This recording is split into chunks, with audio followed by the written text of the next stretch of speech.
नमस्कार, आप सबों का स्वागत है बीएनएन न्यूज के इस फेसबुक लाइव में। मैं हूं आपके साथ बीजे विकास और हमारे साथ हैं बीएनएन के संपादक बेनीपट्टी के प्रभारी कन्हैया मिश्रा जी।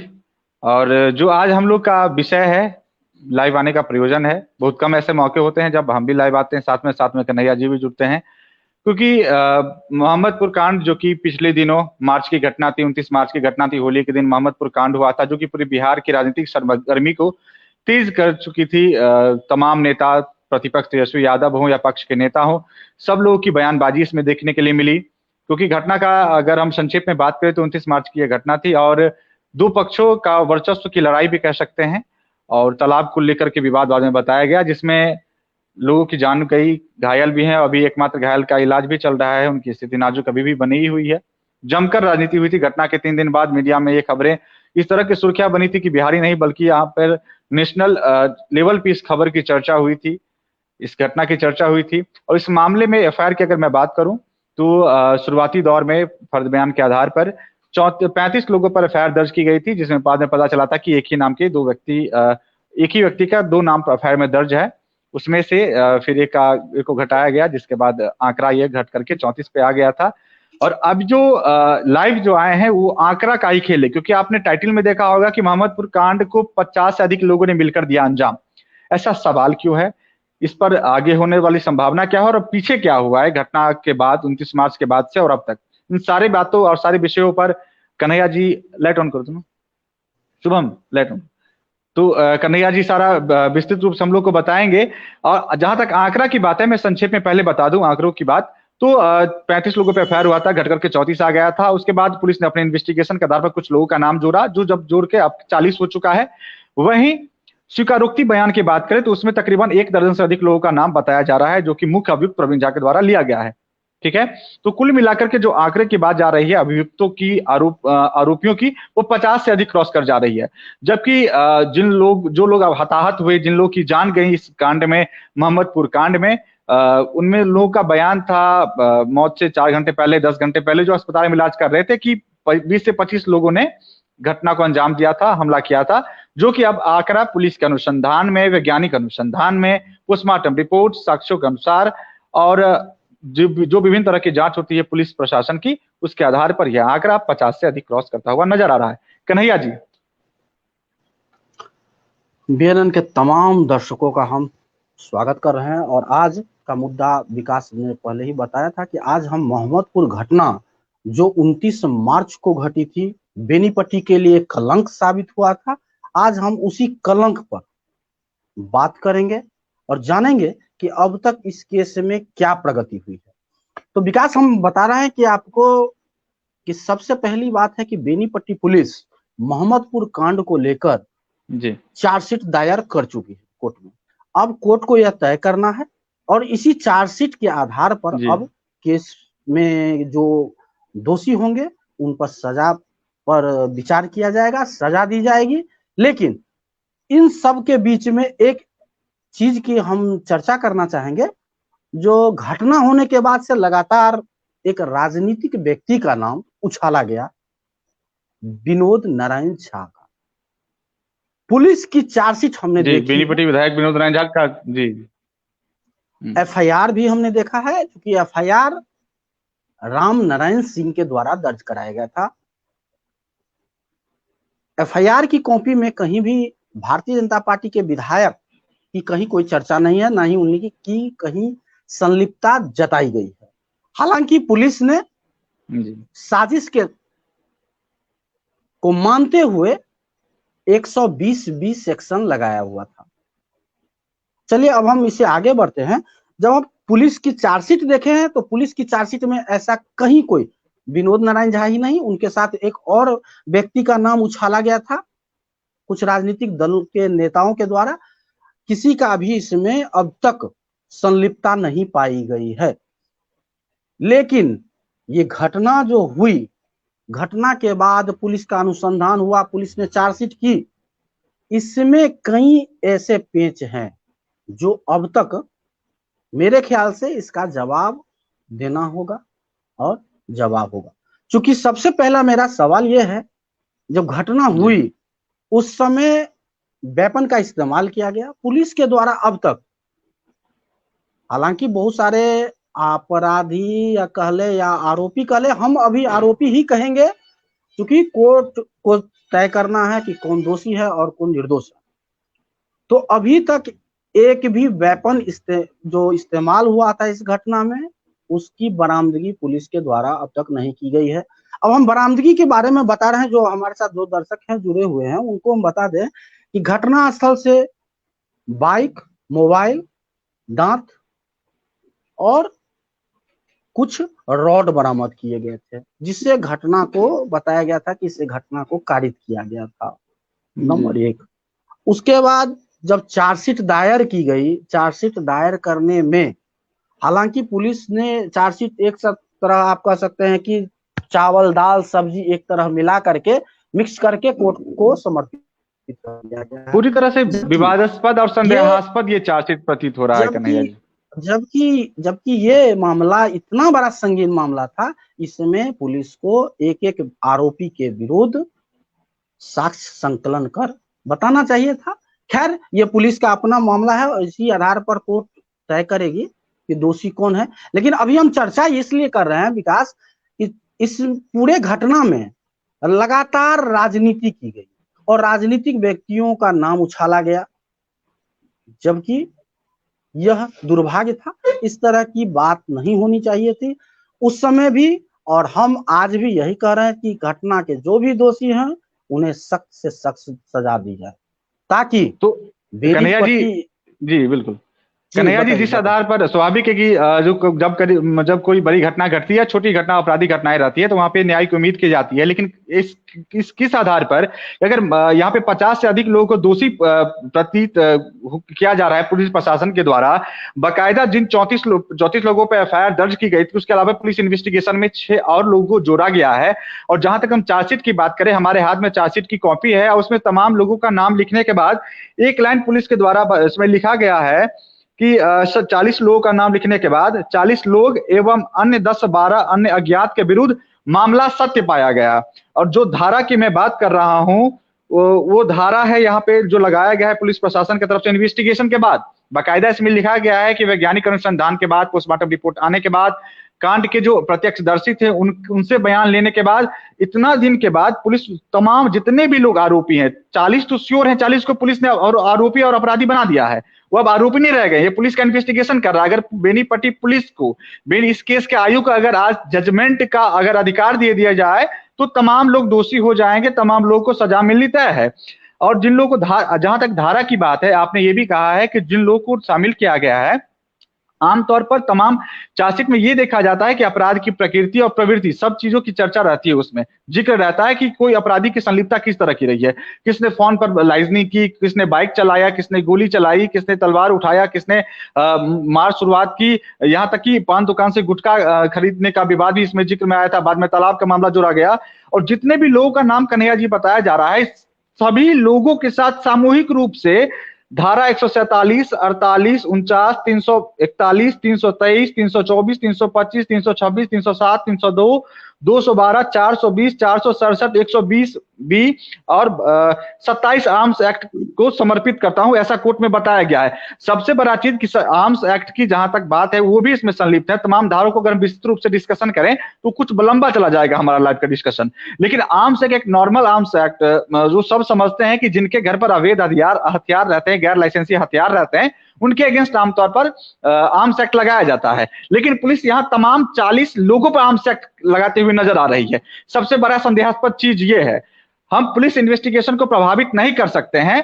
यही वजह है कि हम प्रवीण झा जो कि मुख्य अभियुक्त है, उनके तरफ से जो स्वीकारोक्ति बयान लिया गया है पुलिस प्रशासन के तरफ से, उस स्वीकारोक्ति बयान में यह भी दर्ज किया गया था कि प्रवीण झा ने 2016 में बजरंग दल को ज्वाइन किया और उसने उसके बाद अपने वर्चस्व से बजरंग दल को बड़ा बनाया, बजरंग दल की टीम को अलग करके उसका नामकरण बदल करके रावण सेना कर दिया और रावण सेना में 200 से 250 लोग जुड़ते चले गए, जबकि ये पूरी तरह से गलत है। बेनीपट्टी का पुलिस प्रशासन का, मधुबनी का कोई पुलिस प्रशासन ये दावा नहीं कर सकता है कि 2016 में बजरंग दल का गठन हुआ था, क्योंकि 2016 में बजरंग दल के गठन की बात करें तो उसमें जो वर्तमान एसएचओ वो भी नहीं थे, न वर्तमान डीएसपी थे, न वर्तमान एसडीओ थे थे तो यहाँ के मीडिया कर्मी थे, यहाँ के स्थानीय लोग थे, और सभी लोग जानते हैं कि बजरंग दल बेनीपट्टी में 2017 में गठित हुई है और बजरंग दल का कोई नामकरण बदलाव नहीं हुआ था। बजरंग दल आज भी बेनीपट्टी में एक्टिव है, बजरंग दल का नाम का बदलाव नहीं हुआ था। बेनीपट्टी की पुलिस प्रशासन ये भी सही से इन्वेस्टिगेट नहीं कर पाई कि बजरंग दल 2016 में बेनीपट्टी में आया कि 2017 में। तो प्रवीण झा का जो स्वीकारोक्ति बयान है और उसमें जो कुछ लोगों का नाम बताया गया प्रवीण झा की तरफ से लिखित बयान है, उसमें वो कहीं ना कहीं संदेह पैदा करती है कि हो सकता है कि ब्लैंक पेपर भी साइन लिया जा सकता है, संभावनाओं की तह में जाए तो बहुत कुछ हो सकता है।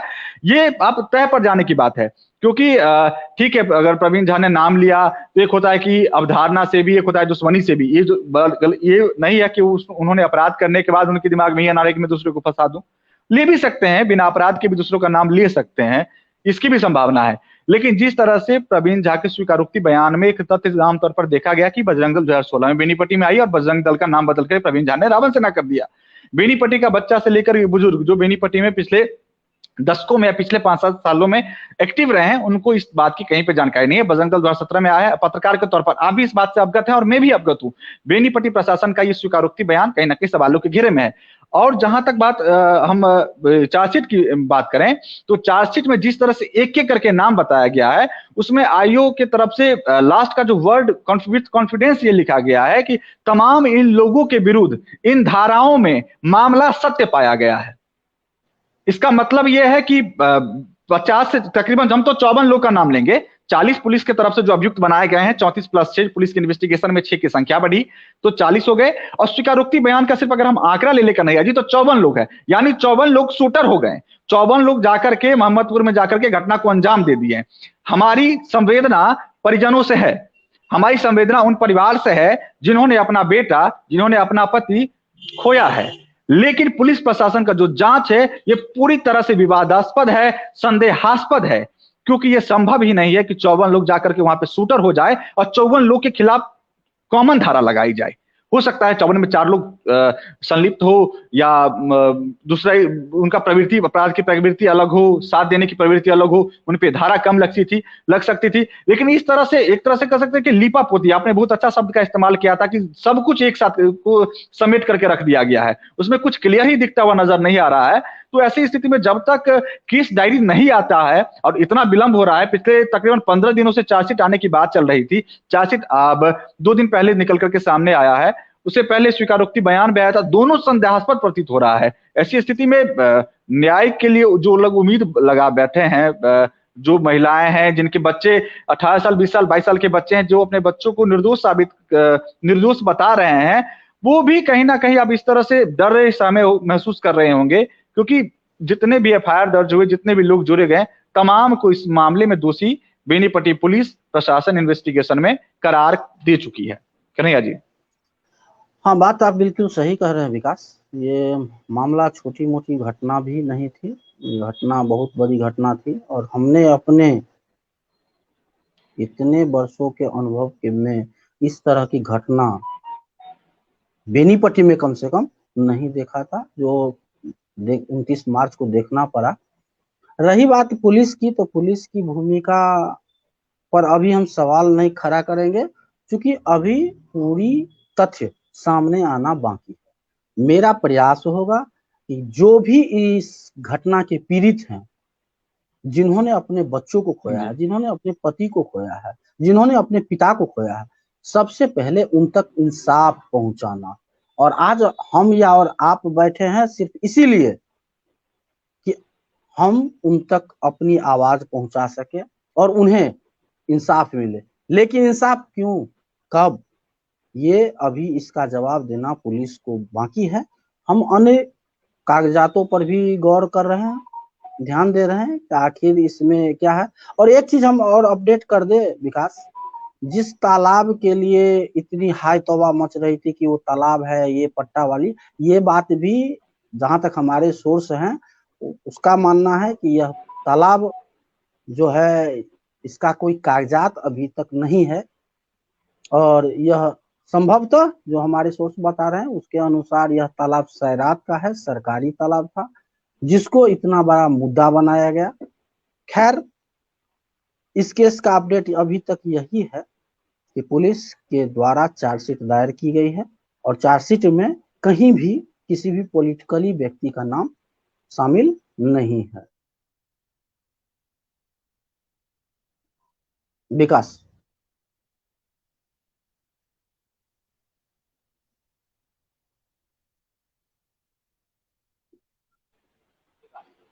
जी जी, नेटवर्क प्रॉब्लम आ रही थी।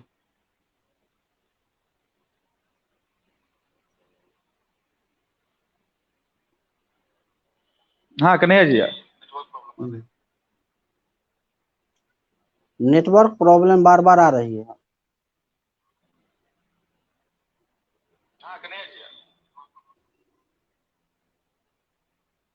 नेटवर्क प्रॉब्लम बार बार आ रही है।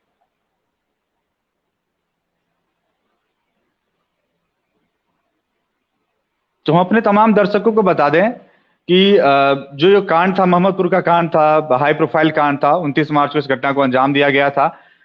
दो पक्षीय लड़ाई थी जिसमें बाद में तालाब का मामला सामने आया था। इसमें मौतें हुई थी, लोग घायल हुए थे। उसके बाद लगातार राजनीतिक सरगर्मी भी बढ़ी थी। इसमें तेजस्वी यादव भी मौके पर पहुंचे थे, सुशील मोदी भी इसमें बयानबाजी करते हुए नजर आए, यहाँ तक कि विनोद नायक का नाम भी कई बार इसमें आया कि उनकी भी संलिप्तता है इस कांड में। हालांकि जो चार्जशीट की रिपोर्ट आई है उसमें एक तरह से क्लीन चिट है, उनका कहीं पे नाम जिक्र नहीं है, कहीं पे भी संलिप्तता नहीं दिखाई गई है। राजनेताओं का इसमें कोई संलिप्तता इसमें मामले में फिलहाल नजर नहीं आ रही है। ये एक पहलू है जिसपे अधिकतर विवाद हुआ। अगर हम कहें कि 1 महीना तक विवाद चला तो 10 दिन का विवाद इसमें भी रहा है कि नेता की का कॉल रिकॉर्ड निकाला जाए, वीडियो कॉल निकाला जाए, मीटिंग की डिटेल्स निकाली जाए। और दूसरी तरफ जो हम लोग का लाइव आने का ये ध्येय था, और हम कन्हैया जी ने कहा कि प्रशासन पे अभी हम सवाल नहीं खड़े कर सकते हैं चार्जशीट रिपोर्ट पे, लेकिन जो चार्जशीट रिपोर्ट आमतौर पे बनाई जाती है उससे बहुत अलग हट करके है। जैसे कह सकते हैं कि सारे सब मतलब अगर खाने के लिए बैठे हैं, भात दाल सब्जी सब कुछ को एक साथ मिला दिया गया है। यहाँ पे पता ही नहीं चल रहा है कि 40 लोगों में से कौन इस कांड का लीडर था, किसने बंदूक चलाई, किसने लोहा चलाया, किसने हाथ उठाया, किसने गाली गलौज की, किसने गुटखे की खरीदारी की, ये कुछ नजर नहीं आ रहा है। और जो भी 40 लोगों को यहाँ पे शामिल किया गया है, आमतौर पर साफ ये देखने वाली चीज है कि बहुत सारे ऐसे लोग हैं जो बेकसूर खुद को साबित करने के लिए साक्ष्य भी प्रस्तुत कर चुके हैं। ऐसे लोगों का साक्ष्य को भी दरकिनार करते हुए आयोग जो है इस केस के, या यहाँ की जो प्रशासन है, ये एक तरह से अपना जो स्टोरी है उसको सही बताते हुए चार्जशीट को दाखिल कर चुकी है। अब डायरी रिपोर्ट आएगी, केस डायरी आएगी, उसी में जाकर के एक एक पहलू क्लियर हो पाएगा कि घटना का जो प्रवृत्ति है, जो प्रकृति है, वो प्रकार है, वो किस तरह का रहा। इसको भी हम आपके साथ लेकर के जल्द आएंगे, और उम्मीद है कि 2 से 4 दिनों के अंदर केस डायरी भी हम लोग के पास रहेगी। और हमारे साथ इस मामले में जो वकील है, जो लगातार इस मामले को देख रहे हैं, उनको भी लेकर के आएंगे ताकि इस मामले को आप लोग सही से समझ पाए। कन्हैया जी। हम इस मोहम्मदपुर घटना को लेकर के शुरू से लेकर के अंत तक लगातार खुलासे करते रहेंगे, और यह जो हमारा और विकास के साथ आने का सिलसिला शुरू हुआ है, ये सिलसिला अभी चलेगा। अब हम केस डायरी पर चर्चा करेंगे, उसके बाद अधिवक्ताओं से भी बात करेंगे, केस में कोई लूज फोल तो नहीं रहेगा, उन सारी बातों पर।